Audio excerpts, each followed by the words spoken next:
Eu sou você. As pessoas têm outro eu dentro de si mesmas.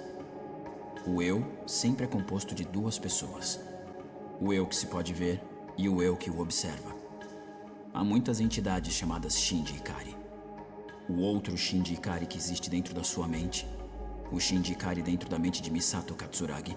O Shinji dentro de Asuka Suryu. O Shinji dentro de Rei Ayanami e o Shinji dentro de Gendo Ikari. Todos são Shinjis Ikari distintos, mas cada um deles é o verdadeiro Shinji Ikari.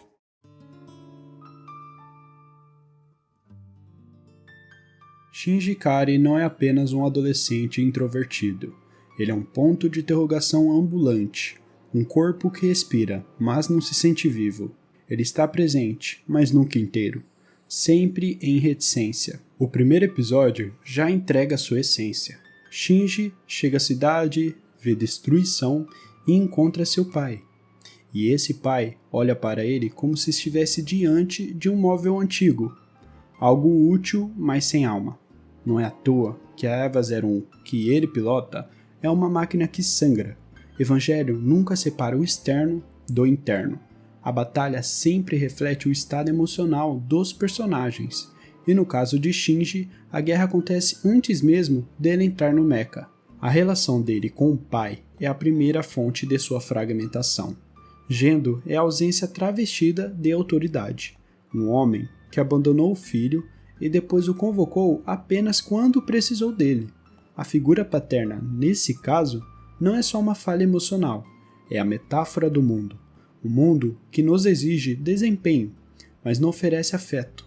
Um mundo que te diz, seja alguém, mas nunca te pergunta quem você é. E é nesse cenário que Shinji aprende ainda muito cedo que ele só vale alguma coisa se for útil, que seu valor está condicionado à sua função. E aqui mora o primeiro erro ontológico, confundir identidade com utilidade.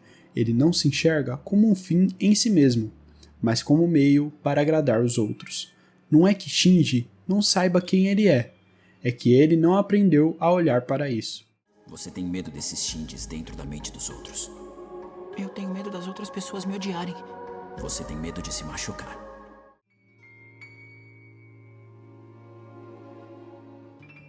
Quando Shinji é tragado pelo anjo Leliel, não há grito, não há barulho, não há dor visível, há silêncio, e esse silêncio pesa, porque não é só o corpo dele que some, é a estrutura, o cenário, o chão da realidade. Evangelion remove todas as distrações e nos deixa com o mais difícil de enfrentar, o pensamento nu. No vazio, ele ouve vozes, algumas reconhecíveis, outras não. Vozes que o acusam, que o questionam, que o desconstroem. É como se estivesse sonhando um sonho que sonha com ele. E aqui Evangelho nos puxa para dentro do abismo com ele. Porque todos nós, em algum momento, ficamos presos num silêncio parecido. Um espaço escuro entre o que os outros esperam de nós e o que somos quando ninguém está olhando.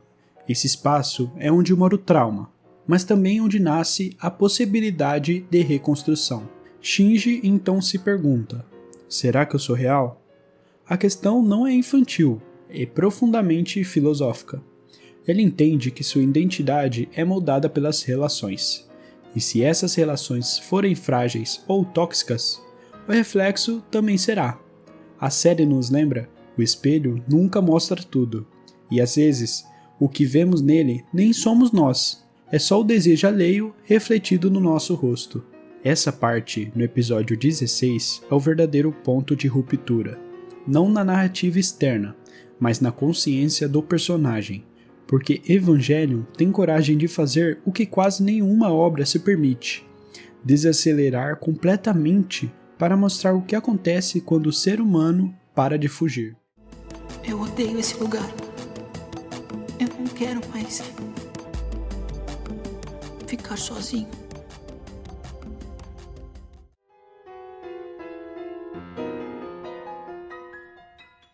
Em episódios posteriores, essa reflexão vai se aprofundando. O eu de Shinji, já rachado, começa a se desintegrar. A própria animação se torna um reflexo do colapso. Evangelion usa cortes secos, quadros estáticos, repetições obsessivas, como se dissesse não há mais beleza na ordem, só no colapso. E é nesse colapso que Evangelion revela sua verdade mais dura. O eu é uma ficção necessária sim, mas ainda assim uma história contada para sobreviver. Shinji chega ao ponto que não consegue mais confiar nem nos seus próprios sentimentos. Ele se pergunta se o que sente é real, se a dor é legítima, se a tristeza é dele mesmo ou só uma reação esperada. Esse tipo de dúvida é insuportável, porque destrói o último chão que nos resta, a própria subjetividade.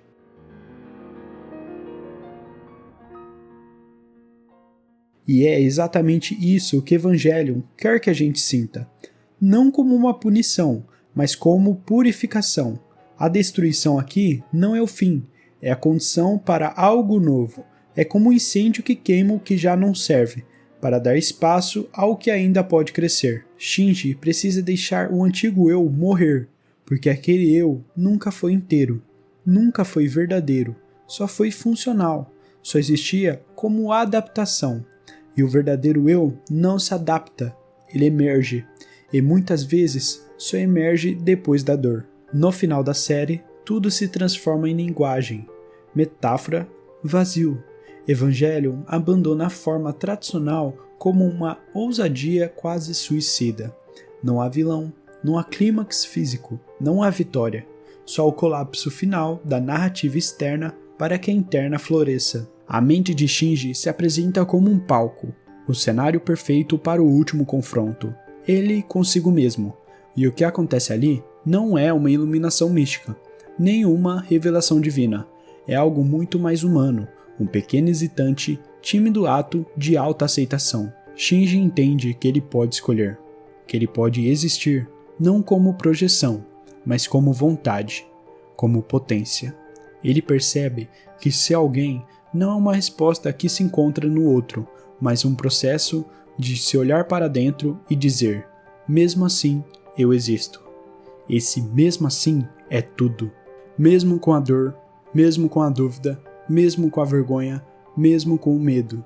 A filosofia do eu, em Evangelion, se resolve não num discurso abstrato, mas num gesto existencial, o gesto de continuar. E quando os personagens aplaudem Shinji no fim, não é porque ele venceu uma guerra, é porque ele aceitou ser quem é, e talvez isso seja a única vitória possível na vida real. Mas talvez eu possa sim aprender a me amar. Talvez não tenha problema eu viver dessa forma. Eu sou apenas eu. Eu sou eu. Eu quero ser eu. Eu quero continuar existindo nesse mundo. Eu mereço viver nesse lugar.